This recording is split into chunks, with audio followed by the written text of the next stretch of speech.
Welcome to the Swindon Money Pit. We on the podcast of the Lotus Eaters have made it very clear very often that we are not a big fan of big government, and oftentimes we can get a little bit misty-eyed about the idea of localities being able to administer themselves and be able to govern themselves and determine their own future and such. But we must also make it clear that as it stands right now, English councils are not good at doing such things, and in fact, they can screw us over just as much as the larger big government that we've got in charge.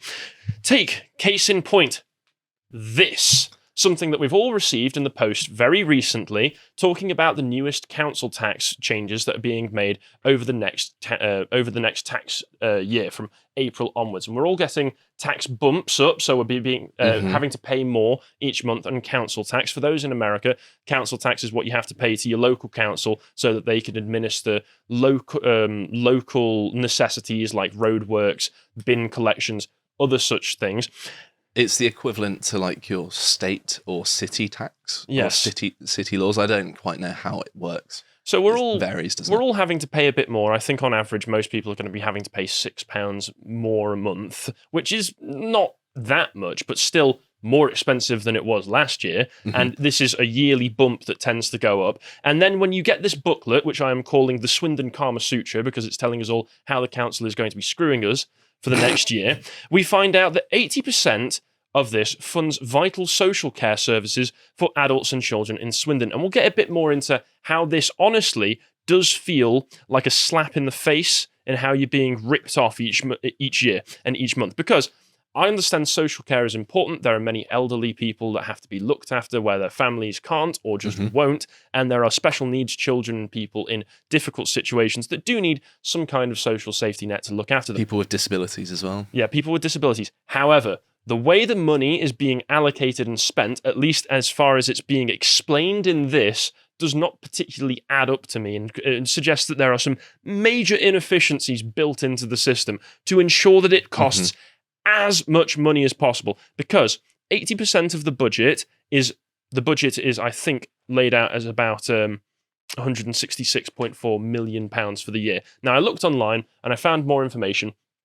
And what it said that overall, that's just the budget that they're getting from business fees, some revenue that they get from fines, and then also the actual council tax that they get each year. And they get about 400 million else from other sources. I forget what. But from the budget that's made up from those things, business fees, council tax, fines, this is what it's going to be spent on. And we'll take a look through that in a moment. But there was a recent hangout that Carl did with Bo where they were talking about how do we save England. And I think that would be fitting here because England is doomed as far as I'm concerned. Well, right now, England is doomed. So we need to figure out how are we going to save England? And this is where they discuss and brainstorm some ideas on what can be done. What were you about to say? Sorry?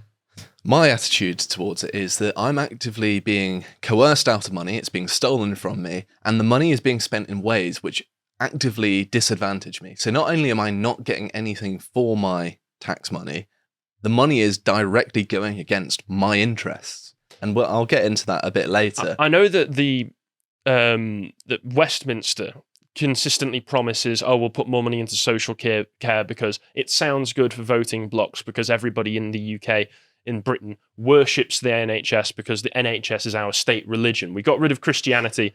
The king is still technically the head of the Church of England, but still the actual religion of the UK is the NHS. So we need to consistently make promises that we're going to put more and more money into the NHS money pit, and social care is a part of that because it sounds like the good. Equivalent of sacrificing a bull to the NHS, isn't it? But we just throw money into the burner. Yes, but before we get into the bad stuff, I just wanted to mention this, which was last weekend. You did this segment with Connor. I think this was Connor's segment. It was, yeah. Where you were talking about the Swindon Council plans for education, where they were talking about sex education and transing and all sorts of nonsense, where they were saying, here's how you teach what anal sex is to like 12-year-olds. 12-year-olds do not need to know such things. And off the back of this and some public pressure, we were notified of this, that the Swindon Borough Council has removed its appalling sex education guidance from its website. This told children to do any anal sex transition, break contact from parents, etc. And we were tagged when being notified about this. So that has been taken off. And while it's not certain, I can hope that we had some kind of impact there. So we are making a difference, lads. We can do it. You can at least get them to take such nonsense off the website. It will be important to keep a track of that and see whether it's just been taken off the website, if it's still being taught in the local classrooms. Might sneak back in. Yeah, it might sneak back in. So this is the ever-present vigilance that needs to be undertaken. But for now, it does seem like a difference has been made. So not to toot our own horn or anything, but hopefully we had an impact in that. So anyway, moving on to the bad stuff. So this is the website, the Swindon Borough Council website. And if we scroll down, this is the what we need to spend. So obviously, I've already explained how they take the revenue. You have to pay council tax, they get business fees, etc., etc. And if you scroll down, it says there, just in plain language, 80% of this year's budget will be spent on helping those who need it most in our community. As demand for these services, which are mostly statutory, and that means that the larger government enforces it and it has to be Westminster. done. Yeah, Westminster says you have to do this or you're breaking the law if you're a local council.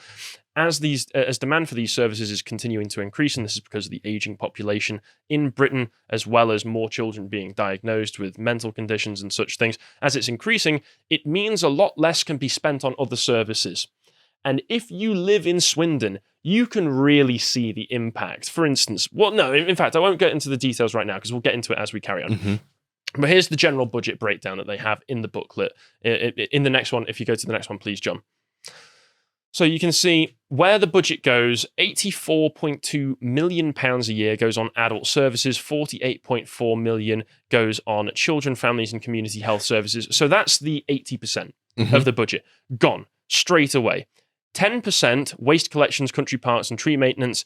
4.5% economy development, skills, and libraries.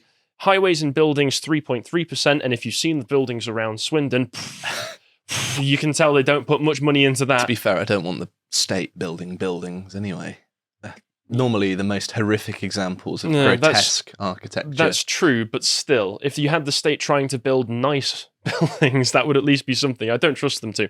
And then 1.7% is keeping people safe. So that will be community safety, emergency planning, trading standards. I would imagine also police funds and such things like that.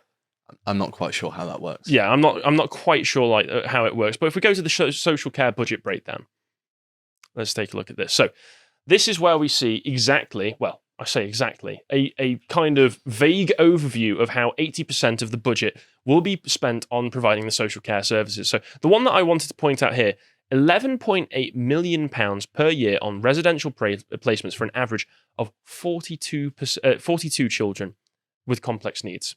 Now, if you break the maths down on there, that is about £281,000 per child per year. That's enough to buy them a house every year. Yes. So unless their needs are property development related, I don't understand why you would need all that money.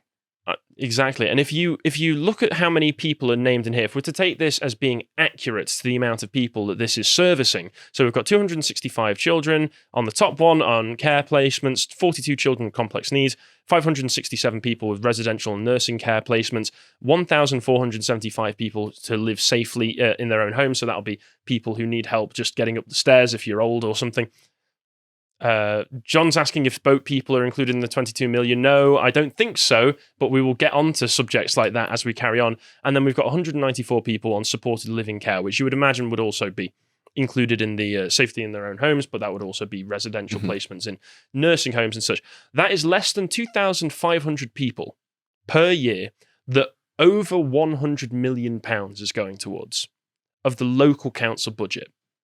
That doesn't add up to me, and it seems that it's either because of inflation, because a lot of what they're talking about, why it's going up and why it's so expensive, is because of inflation, which is government policies, meaning that it costs us more at the end of the day. Because once again, I don't want to see these people out in the streets. I don't want to see these people having to live difficultly.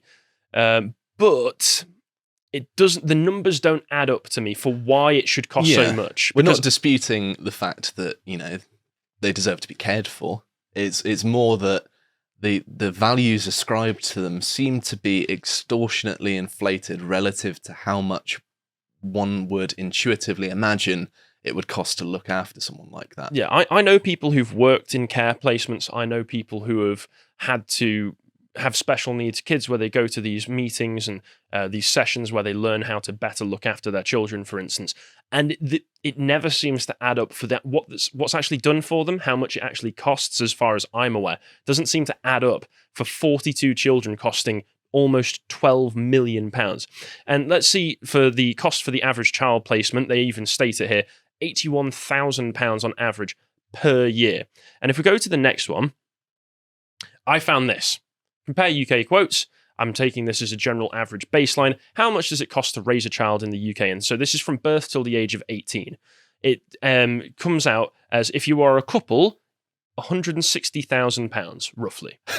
So if we take that for how much it would cost per year, that's about £9,000 a year. So the council is somehow managing to spend almost 10 times that amount on these children who presumably already have parents. Mm-hmm. Or have foster homes and such, and you want to pay them, but how are they making it so expensive? It seems very inflated, doesn't it? It does seem massively inflated. And if you look in the booklet, if we go to the next link that I've got, there's this. We've got stories like this in here. And these are not the real names. These are not the real photographs. We're not doxing anybody or telling anybody's story or making it too clear who this is. This is just the example that the council gives to the local residents. This is Lisa's story. We recently supported Lisa, aged 39, to make positive changes which meant her 2 young children can remain safely in her care. Without this support, her children would have needed to move into foster homes, which can cost £300 per week to provide.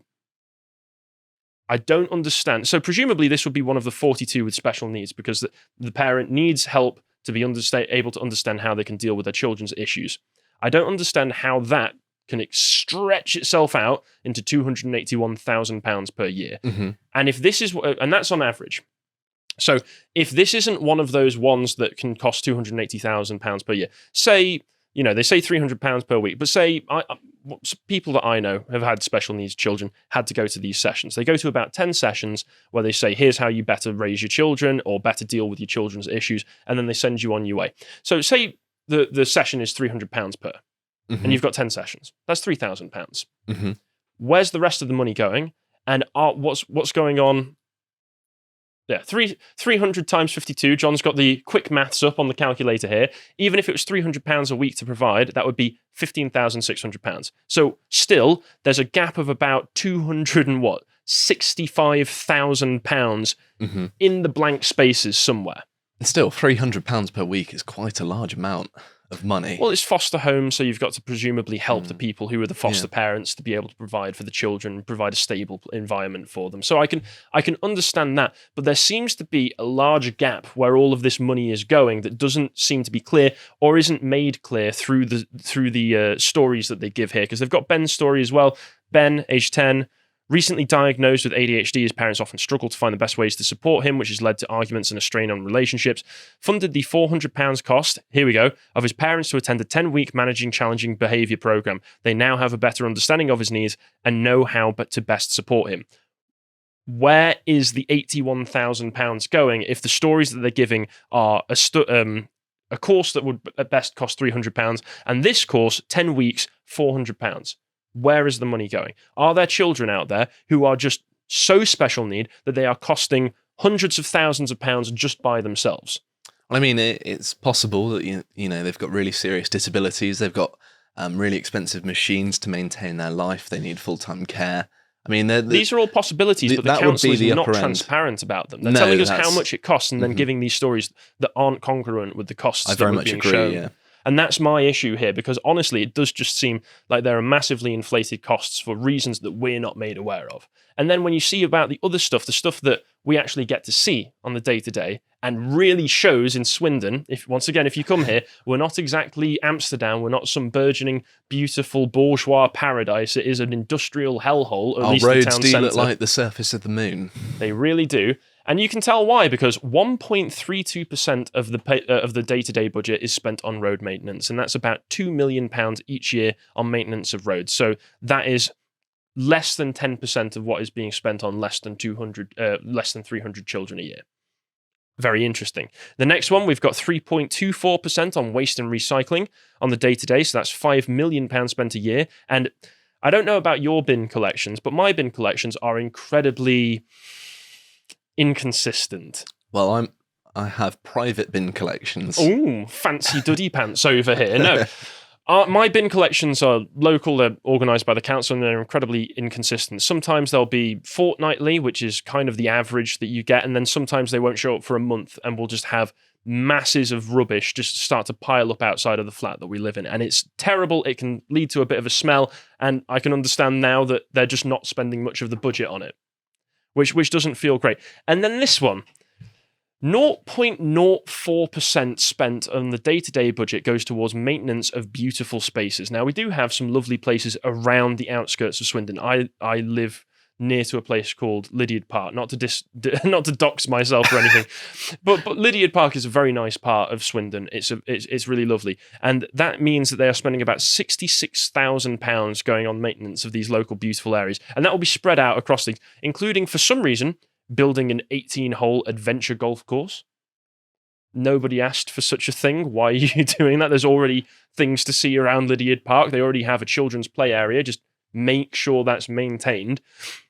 And then we have that as well. Do you know no, that hideous contraption at the bottom of there? The diving platform. Yeah, that's the Coates diving platform. Mhm. I looked at that. It's listed.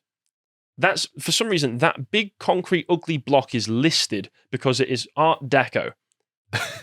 Okay, and it was built in the 1930s, I believe, when I looked this up. That would be the era, yeah. And, they did a very impressive job finding this nicer picture of it, because every other picture I've been able to find has been covered in seagulls and seagull crap. I think it would make for a very good sort of post-punk, sort of grim album cover, wouldn't it? It is grim. It is really grim, and it's listed so you can't do anything. If you want a diving board there, great, but that's hideous. What are you doing with that thing? And just on that basis, I did look into some of the other things that the Swindon Borough Council and the Wiltshire Council as well is funding. So I don't have links for this, so you'll have to take my word for it, but you can look into it, and if you go on the government website, you can find all of the information that I'm going to discuss here. So in the local area, there is a charity called the Harbour Project, which is a charity to help asylum seekers and migrants integrate, find work, and mainly get benefits and such, and help get them around bureaucratic red tape. If you've been to Swindon, you'll be aware, because it's very difficult not to notice, that there are a hell of a lot of asylum seekers and migrants around here. We are the equivalent of a US sanctuary city, as far as I can tell. We have hotels that house migrants, and Callum has covered this many times before, so you can see his posts on Twitter about it. They're not the sort of people that add economic value to a place, shall we say? No, I think they, if anything, increase the need for policing a lot of the time, because I've seen the police outside of the migrant hotels on multiple occasions. I've seen the police arresting migrants outside of the train station when I was going to catch a train, and I've seen them arresting another one outside of the hotel. So I know they're certainly creating work for our police force, if nothing else. Yeah, and if you walk around Swindon town centre, it's very easy to see that there's just lots of foreigners that will give you the side eye, will shoot daggers at you if you're just in their general vicinity. It's not a very welcoming atmosphere that you get here. And this Harbour Project are one of the organisations helping and aiding these people to be able to stay here. And they, on their website, list themselves as receiving money from a few sources. They get, obviously, private donations. They get money from the National Lottery Fund, which is always fun to see. They also get money from Wiltshire and Swindon Borough Council. If you go on the government website and look in the charity index, you're able to find the finances as broken down from the period of the 31st of March 2021 to the 31st of March 2022. And I looked into this and found that they were being given about £48,000 in the past year, in that time period, from Swindon Borough Council, and then an added £2,000 from Wiltshire Council as well. So that's about £50,000. So they're almost giving their entire budget for maintaining local beautiful areas the same amount almost to a local migrant charity. And that clearly got their priorities in order there, haven't they? Yes. Oh, great. And that is what your councils are doing, because this is not just unique to Swindon Council. I can guarantee that you watching from home in the UK right now, if you get your council tax through and you get a booklet like this, it will be a very similar story. If you appreciated that segment from the podcast The Lotus Eaters, you can go to lotuseaters.com to get access to all the premium content that's on the site, such as the Brokenomics series, this episode on face masks with Hector Drummond. If you'd like to find out what else is being put out, you can follow on Getter at lotuseaters_com on Getter. Thank you and goodbye.